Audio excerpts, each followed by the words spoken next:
Mr. Speaker, it's a pleasure to welcome His Highness the Emir of the State of Qatar to the UK, and I look forward to discussions this afternoon on how we're strengthening our relationship and boosting trade and investment, including the announcement today of a £1 billion investment in our new clean energy partnership.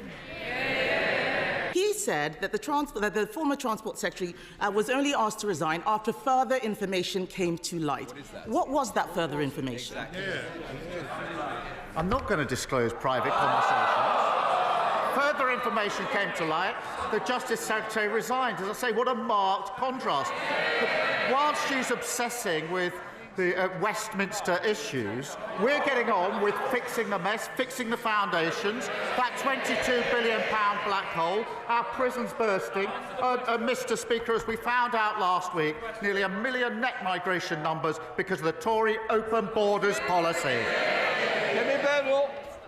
The country needs conviction politicians, not politicians with convictions. Now on to an even bigger fraud.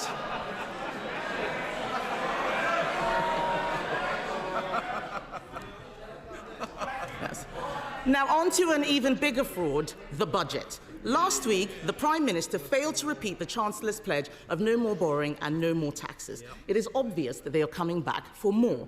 In his manifesto, he committed to making Britain the fastest-growing economy in the G7. Does he stand by his own pledge? Mr. Speaker, I gently remind her that 2 of her predecessors had convictions for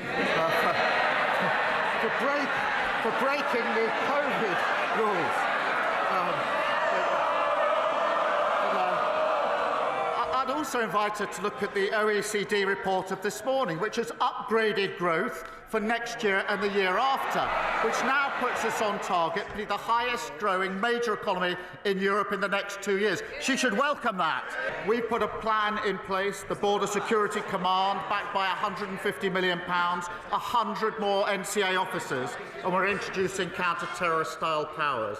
And my friend is right that our new international coordination, including the landmark Iraqi agreement. And the hard graft is already beginning to pay off because 9,400 people who've no right to be here have been returned. That's a 30% increase on the numbers of last year.